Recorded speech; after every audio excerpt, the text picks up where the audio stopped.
Hello, citizens, and welcome back. This is our match reaction from Man City to Leeds 1 in the Premier League. So make sure to hit the like button, hit subscribe as well. Let's jump into it. So for this one, Pep rang the changes in what has to be said was a bizarre game. The changes, he called in, he brought in De Bruyne, Gundogan again. He dropped Rodri. Interesting one for me, that one. I'll let you know for that in a second. And then defense he made changes as well. Laporte was in there. Rico Lewis was in there as well. Stones and Diaz dropped out. The front three was Foden, Haaland, and Mahrez. And going into it, we knew it was going to be a tough game. Sam Allardyce just taken over Leeds, and he spiced it up a little bit beforehand by saying he could win the treble with City if he was in Pep's position, which I doubt. And we saw two different teams. We saw a team at the bottom of the table, and we saw a team at the top. We saw a team sit back, try and defend, and give us entire possession, really, in that first half. And, they tried to hit us on the counter-attacking. It didn't work in that first half. We held firm. I thought Laporte did well. Akanji was brilliant today. And pretty much first half, it went one way. It really did. And when Gundogan got the first goal, you're looking to build on it, which we did. He got his second goal. But we just missed so many chances in that first half that, you're thinking to yourself, we should be 5 or 6-0 up there at halftime, really. Haaland was off it today. His shooting was off. And the team, when you're pushing that far, we just weren't using the width. Like, Leeds were sitting so far back. They were sitting on the edge of their own box. They got all 11 players behind the ball. Because even when they were clearing it, they had no one to go to, Leeds. They were all sat there.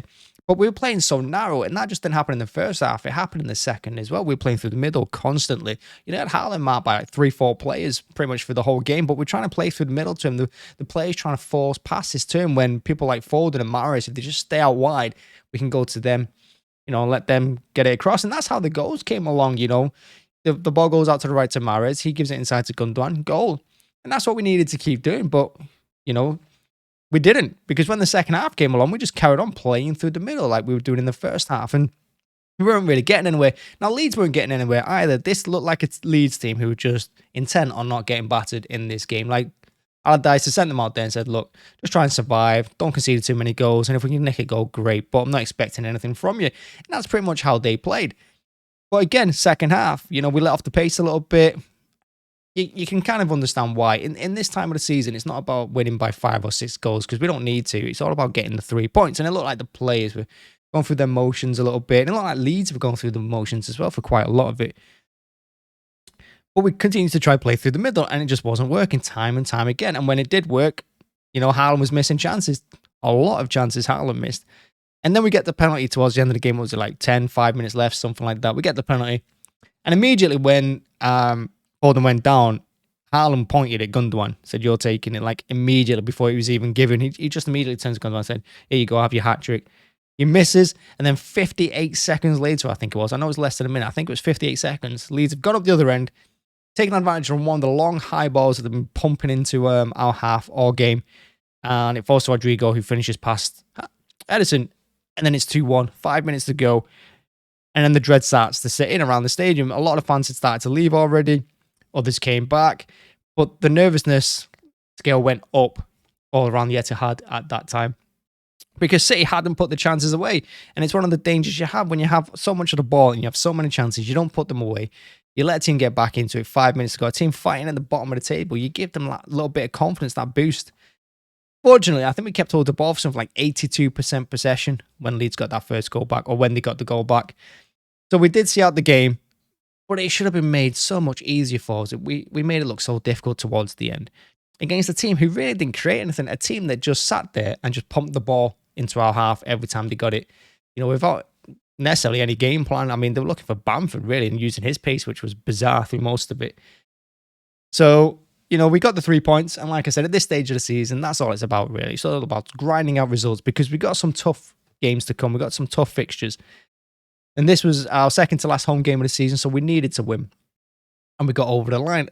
And ultimately, what that does is it puts the pressure on Arsenal now. And I thought going into this, and I said going into this, that the one thing you want to do is win this game and put more pressure on Arsenal for the game tomorrow. Because if we lost or we dropped points, that galvanise Arsenal, give them a nice bit of boost before their game. You want to demoralise them just a little bit. And I think we've done that.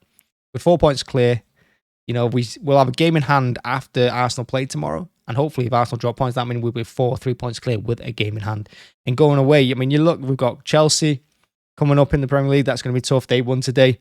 Then we've got Brentford away. No, we've got Brighton away, then Brentford away is our last 2 games of the season. Brighton and Brentford away, last 2 games of the season. They are not going to be easy games. We can't afford to drop points. And, oh, yeah, we won. We did it.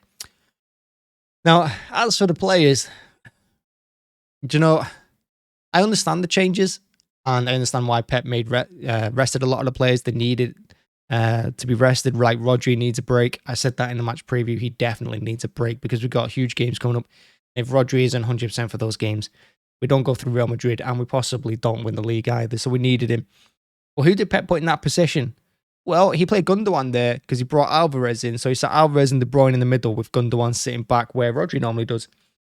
And that was telling for me because this is the kind of game when Rodri's taking a break. And in fact, the whole reason he was signed was when Rodri takes a break. And that's Phillips. And it shows that he doesn't really trust Phillips. For whatever reason, he doesn't tend to like him at the moment. He doesn't think he's good enough. Because he didn't even get a single minute. When we were trying to defend that 2-1 lead at the end in the injury time, when Pep was trying to waste time, as Allardyce was having a go and for on the touchline, he brings on Rodri, who he rested in the first place for this game, instead of bringing on Phillips. So it just goes to show that, you know, next season, we're going to have to build on that area. We're going to need to buy someone. We're going to need to bring someone in, because if it ain't going to be Phillips, I mean, we can't keep relying on Rodri for 50 games a season. So that's a huge area of improvement that we need for next season. Other areas we're going to need to improve for next season, out wide. I mean, Mahrez and Foden today, they were off it. I think the whole front three were off it today, really. I know Mahrez got his assists, but we need a bit of a refresh there, I think. And we need impact players more. And I think we could see changes there, because I think Mahrez could leave. And then you look at the midfield as well. We are losing Gundogan at the end of the season, more than likely. So he's going to have to be replaced. And it's Bernardo Silva going to leave. That's going to have to be replaced.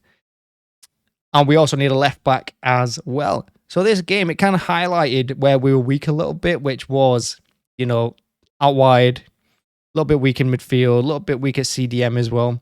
Yeah, we got the 3 points. We got the win. But the signs there that when things are not exactly clicking and we miss our chances, that teams can cause us problems just by pumping the ball forward.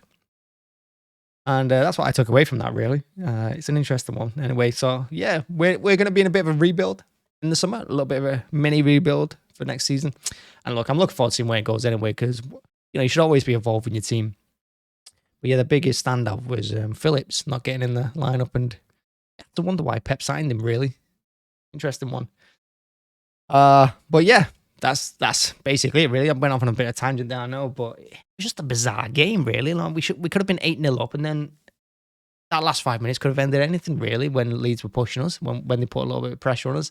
We've got our 3 points done. We go into the Real Madrid game next week.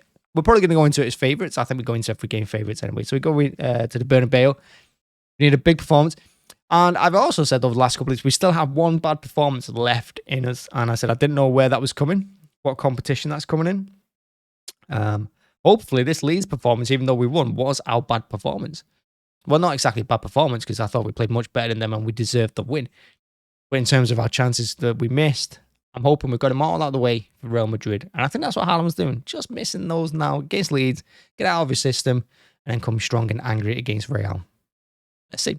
But yeah, thanks for watching. Thanks for checking it out. And make sure to hit the like button, hit subscribe as well, and keep an eye out for the play ratings, which will be coming soon. Thanks very much. Bye-bye.